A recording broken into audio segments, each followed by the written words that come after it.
Hey yo, hey yo, hey yo, hey yo, hey yo. Less talk, more walk. Let's do it. So I'm here with Charlie at my office here at the mansion. And the topic of today's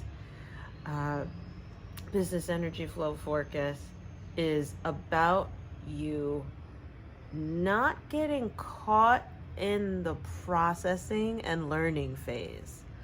Less talk, more walk.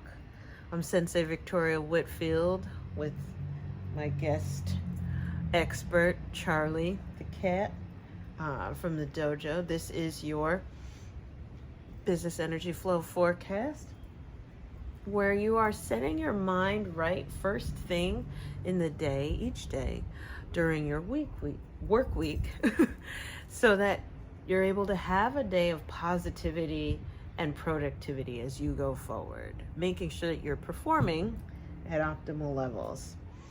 Alrighty, bye, goodbye, Charlie. Yeah, so good. So with that, what we want to do is make sure that we're staying vigilant about how much time we're investing in learning about new stuff versus how much time we are taking to get things done. And so with that, as we are going throughout your schedule, right, as you're setting the day ahead for yourself for success, you want to make sure that you are allotting time to take more action rather than just learning and talking and planning and strategizing and learning and talking and planning and strategizing.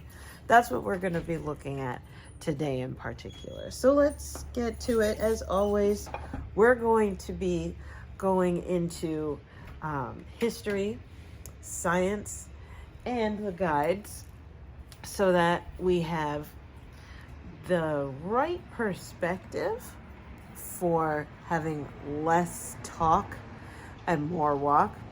I want to move so that we're able to give some of the housemates some privacy. This is so good. You know, one of the things, just as a side note, I want to celebrate is that I love how whenever my clients come here, they get to meet the other people that enjoy this mansion with me. They're all so open-minded, open-hearted, and love mindset, meditation, and mindfulness and what I do here. So I just want to take a very conscious moment to celebrate the community around me. I'm not here by myself, right? And you are not in this alone either. I know sometimes for us as business owners and entrepreneurs, we tend to do a lot of things on our own, right? We may have to roll up our sleeves and be the ones to get it done, wake up earlier than everyone else, go to bed later than everyone else, and it can get lonely. But I'm just compelled to remind you that it doesn't have to be only you. There are communities, there are groups of people, there are communities online as well as in person, right? Whether you're joining my communities or another, that are here to support you and not feeling like you're alone in it. But less talk, more walk.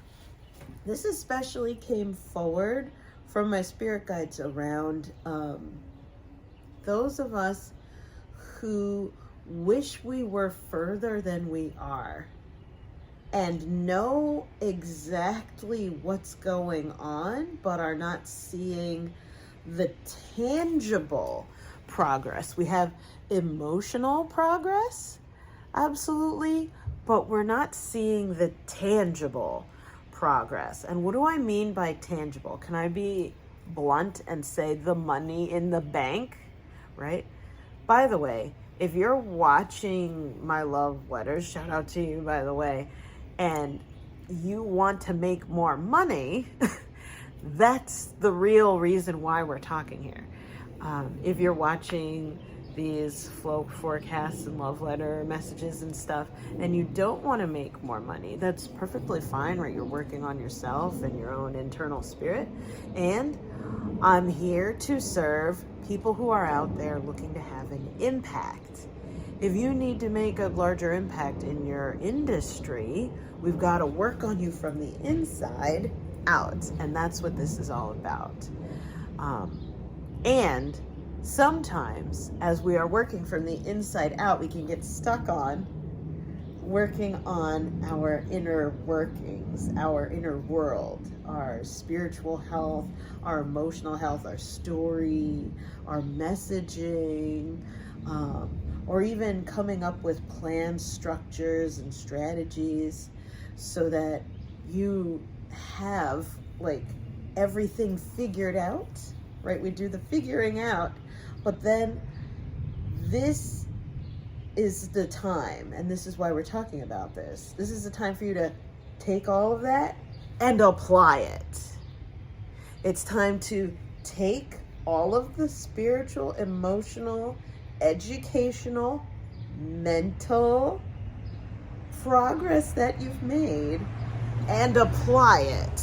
It's time to put it out here in the greater world, right? Less talk, more walk.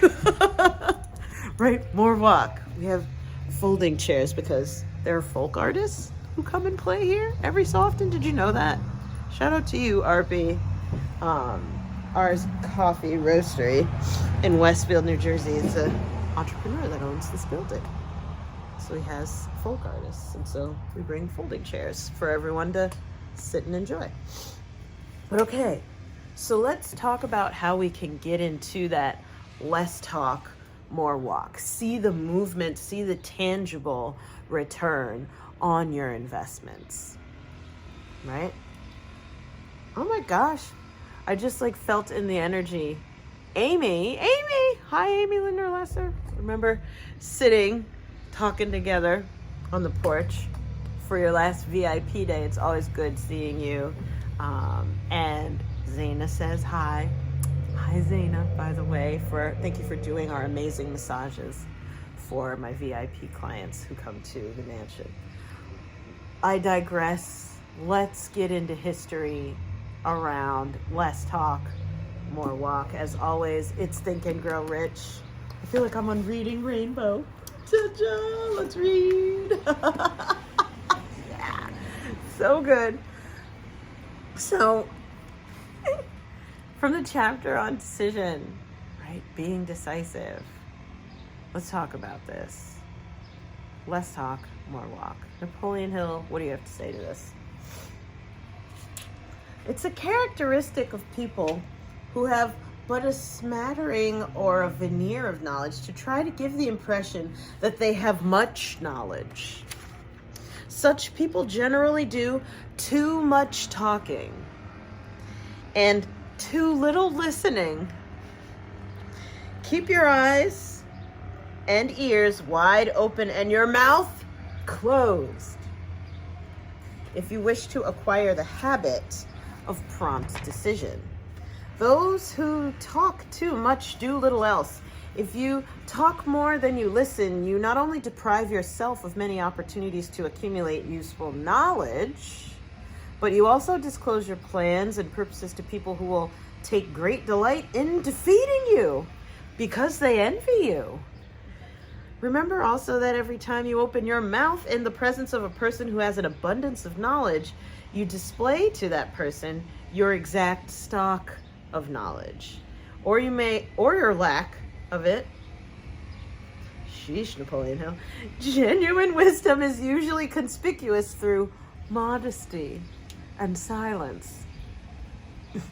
Keep in mind the fact that every person with whom you associate is, like yourself, seeking the opportunity to accumulate money. If you talk about your plans too freely, you may be surprised when you learn that some other person has beaten you to your goal by putting it into action ahead of you, the plans of which you talked unwisely. let one of your first decisions to be to keep a closed mouth and open ears and eyes. As a reminder to yourself to follow this advice, it would be helpful if you copy the following epigram in large letters and place it where you will see it daily. Tell the world what you intend to do, but first show it. This is the equivalent of saying that deeds and not words are what count most. All right. Connecting this back to less talk, more walk. This is especially for those of us who are creative types, who are, there's still pollen in the air, excuse me. Creative types, artistic, right, who are deeply feeling and are used to the holistic processing process, right? So if we're used to going about things by having discussion circles, ladies, and talking about our feelings, fellas in recovery, if we're used to going around the circle, telling the story like in therapy, over and over and over again, or we're going around the circle, talking and networking over and over and over again, or we're going around the mastermind group, which is really group coaching and kind of group therapy, and we're talking about the lessons and the strategies and the plans over and over and over again. If you're used to processing, less talk, more walk is a little bit out of your comfort zone. For us as sensitives, sometimes we feel like getting the aha moment is the win. And with love, it's not. It's not. The win is the money in the bank. Repíteme. The win is the money in the bank. The win is the money in the bank. And as Napoleon Hill was so wonderfully saying here, especially if we're talkers. So these videos that I do for you, this is the most I talk. I'm actually like silent and roaming in the forest most of the time, or silent and listening to those of you who are working with me, whether you're here telling me what's going on or on the phone telling me what's going on, right, and processing. I'm usually silent. This is the most I talk. I'm not a talker. I know a lot of talkers though, and what can happen is that they're so enthralled with the telling of the story and the processing and the talk through that there's no energy left for doing things. And I think of an amazing speaker who's a bit of a talker herself, my amazing Alicia, I love you, that her whole brand and her whole punchline for her message that she gave from the stage got stolen from her by another person in the industry because she was talking about it, and then he asked for her help getting clear on his message because he was inspired by hers, but come to find out, turn around, he stole every drop of it. She had to rewrite her whole speech. But, you know, she's booking $50,000 speeches left and right now, so she all right. She'll be fine. But that set her back, right?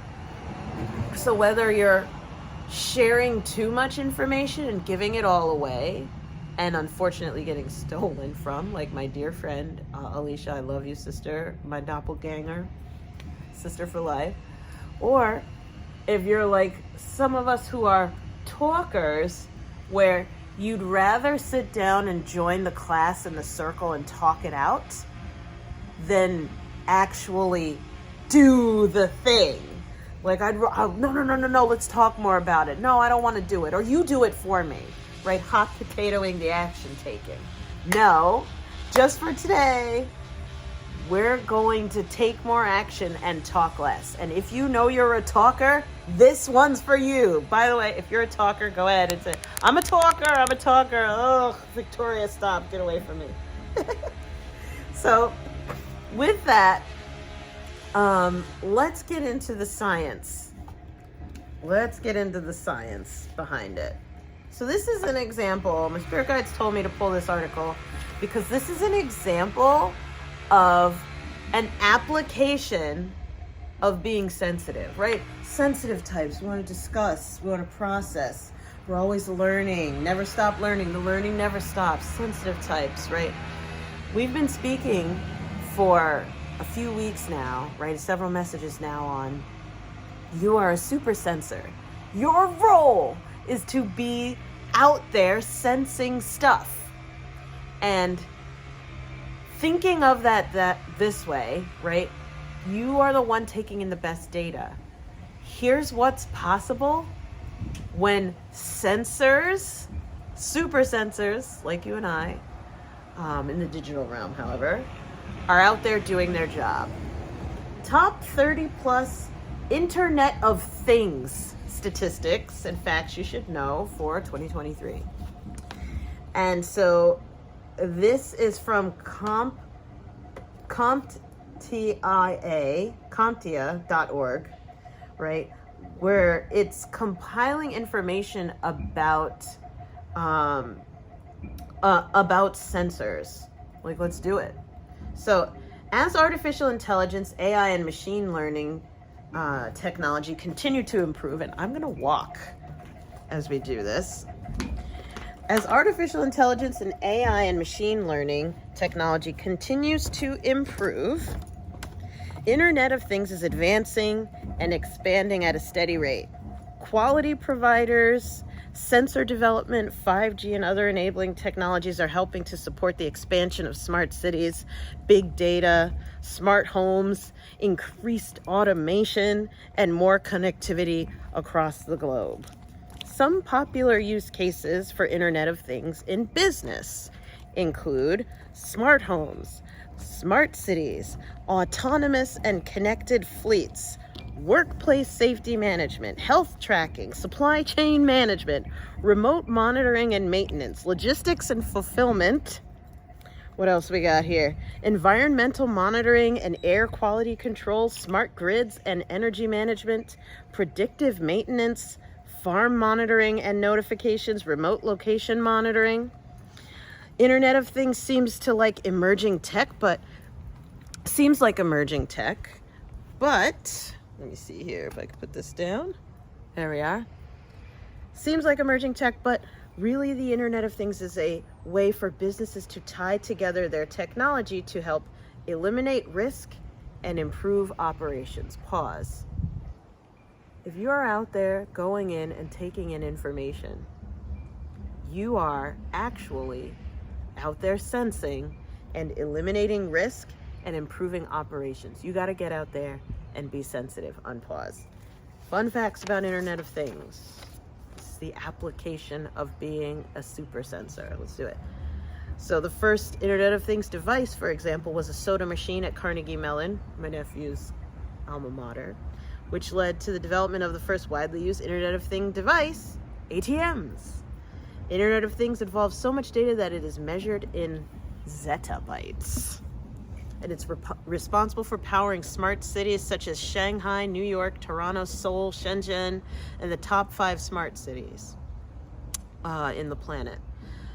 Internet of Things has a ton of application for businesses to save money and improve processes. Again, pause. When you get out there and you apply what you've learned, when you take your insight and sensitivity and you apply it, you save money and improve processes. For example, one way that this has been done with PricewaterhouseCoopers reporting 93% of their executives believe the benefits of Internet of Things outweigh the risks, right? Internet of Things analytics shows that 545 of the top IoT projects are driven by cost savings, right? If you're able to get out there and share your insights, you're mitigating risk, people, right? Internet of Things devices are very helpful for monitoring patients and communicating data to health professionals and review and diagnosis. It has significant value for the agriculture industry, helping to support sustainable growth amidst rising food demand and supply chain resilience, while reducing the need for manual labor. With agriculture, Internet of Things, farmers can monitor conditions such as light exposure, humidity, moisture levels in the soil, general crop health, and levels of irrigation. Self-driving tractors, livestock checks, and drone usage for remote monitoring also helps make farms more efficient. Your sensitivity is a superpower if you're open to it. These are applications of you being sensitive. These are applications, right? The sensors in these Internet of Things makes these applications of increased efficiency, automation, and increasing safety, right? Lowered costs and like greater output. The sensors are what make this possible, and the sensors have got to be sensitive. And this is where I want to welcome you more into the backyard here. This is the fire pit backyard of the mansion, and this is the brand new jacuzzi, both of which I use with my clients. Both of which were installed by my housemates because they're like, oh, you do relaxing stuff with people. We know you work with sensitive people. Is it helpful for them to have like a fire pit so they could burn it all away, right? All of the like things that they're letting go. You do that type of stuff, right, Victoria? I'm like, yeah. And so they added it. Or my landlord coming to me recently saying, do you think I know you get massages for your clients, right? To help them, they got to clear their energy so that they could think more clearly. Do you think they would like a jacuzzi? What do you think I said? Yeah, duh, of course. And you're welcome to use it whenever you come. Absolutely. No extra charge. It's awesome. So it was my sensitivity and how I attract sensitive people that inspired those around me to bring in more amenities here. What? Right? What does your sensitivity inspire around you? I'm curious, right? What are you willing to bring in that works with and speaks to your natural state? With that, let's get to the action step of the week. Let me put down the camera. 1 sec. Here we are. So let's get to the action step. The strategic meditation of the week is, you're going to go in school, as always, type in the search bar at the top, Extraordinary Clarity Vision Journey. Extraordinary Clarity Vision Journey. And here's why this is the strategic meditation of the week. For less talk, more walk in particular. Because you need to be out walking and sensing. You need to be out doing your thing, and your sensitivity, your senses, your somatic wisdom. Somatic means sight, sound, taste, touch, smell. How you take in sensory data needs to be clear in order for you to get clear data and clear insights so you can make clear decisions. Extraordinary Clarity Vision Journey. This is going to be a 14-minute, 36 seconds, so just under 15-minute vision journey. And that's going to help you connect to the insight that you need to make the right next decisions for you. And okay, so if you have school, go ahead and get it. If you don't have school yet, what are you doing? Go ahead and click the link somewhere in the description of this video so that you're able to join us at the next strategic meditation, as well as do the homework each week. Are you just like watching these and not doing the strategic meditations? You're just like, oh, that was entertaining. Thanks, Victoria. So that is more talk instead of less talk, more walk. And I say this as I'm walking. I'm doing this intentionally, people. So here's the thing. You may come to the end of this video and think to yourself, all right, what do I do? Right? I've I want to embrace less talk and more walk. I want more clarity, right? And if school isn't viable for you yet, maybe you don't have the monthly membership dues, right? Maybe if you're not there yet, what you can do, I would highly recommend, is you go to claimyourcompass.com so that you can get my free opt-in. What that's going to do is going to get you on the list and keep you in our community, as well as give you a free pass to come to my next live strategic meditation on Zoom, right? So that we can meditate together and get you the clarity directly that you are seeking, so that you can take the right next step for you. So when you go to Claim Your Inner Compass, what this is about is you connecting to your intuition, right? Your ability to guide your decisions, right? That compass that points you towards your true north, your unique true north. You want it to be well calibrated. You want to be able to sense which way your true north is. You want your sensor to be clear, but you gotta claim it. Go to claimyourcompass.com or text the word compass to 66866 to get your freebies. All right, I'm sending you so much love. Sensei Victoria Whitfield here. Mwah. Have a magnificent day, and we'll see you in the next one. Bye for now.